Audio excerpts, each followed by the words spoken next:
I'm Matt Carey, documentary editor at Deadline. We are in the Deadline studio at the Toronto International Film Festival with the director and producer of The Last of the Sea Women. I have with me Malala Yousafzai, the Nobel Peace Prize winning producer of this film, and Sue Kim, the director. Thank you so much for being with us. Thank you for having us. Sue, you're going to have to explain for the audience who hasn't seen the film yet, who are the last of the sea women? They are, most of them on this island off of South Korea, and they have special skills and special traditions. That's right. So The Last of the Sea Women is a film about the community of haenyeo that originated on Jeju Island in South Korea. The haenyeo are known for, there's a community of women that has existed for centuries in Korea, and they dive down to the ocean's floor to harvest marine life and sea life for their families as breadwinners and matriarchs of the islands. And they've been doing it for centuries, and they're still doing it to this day. But it's a community that, unfortunately, is on the verge of extinction now, which is sort of the basis of our film. Yes, and Malala, if I may call you Malala, this is the first film in your new production company. Why was this story important to you? I know it was partly because of Sue Kim, the director.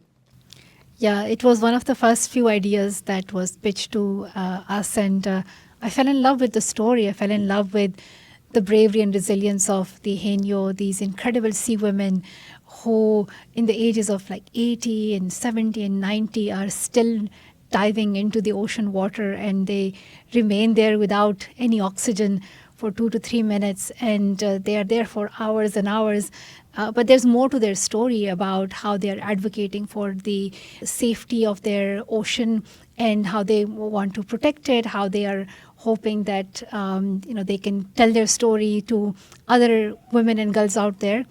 And I started this production company because I wanted to work with incredible women like Sue Kim who want to bring more stories of women to the screen. These women are rather extraordinary athletes, and they are tough. I mean, they're also a lot of fun and very lively, but they are athletes, and I think they're tougher than men. I mean, the men don't do this. Maybe they can't.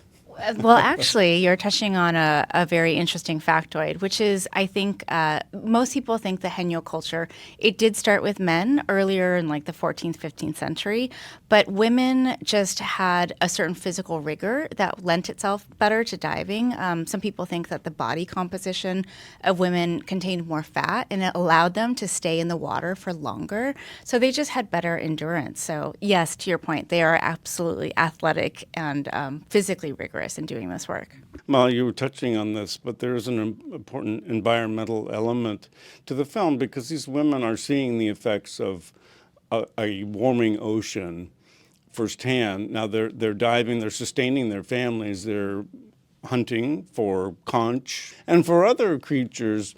But the warming oceans are really affecting this, and that's another thing that's really threatening this way of life and this ancient tradition. Yes, and I think, I hope that through the story of the haenyeo, through this documentary, people will be able to understand what we mean when we talk about risks to climate, because this is an issue that we see in the papers, we hear about it on television, but it's really hard to connect to it and realize how it's impacting the everyday lives of people.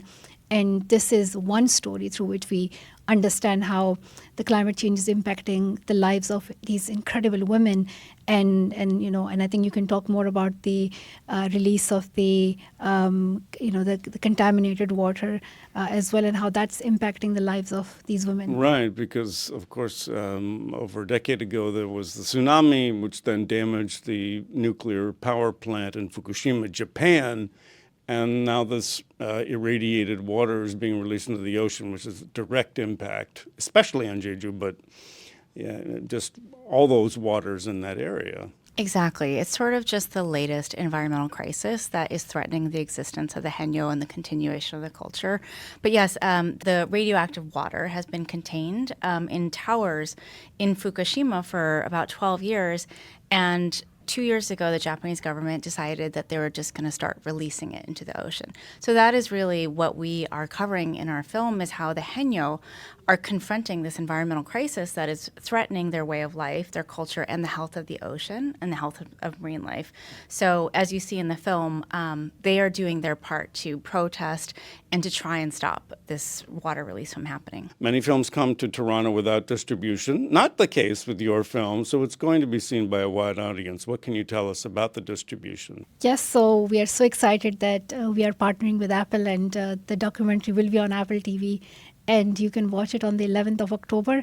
I'm so thrilled because this will be the first documentary that I have produced together with this amazing director, Soo Kim.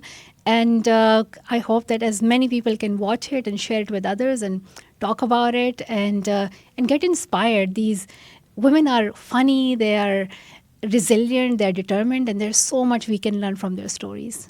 The film was The Last of the Sea Women, coming to Apple TV+, premiering at the Toronto International Film Festival. Director Soo Kim and producer Malala Yousafzai, thank you so much for being with us. Thank you. Thanks for having us.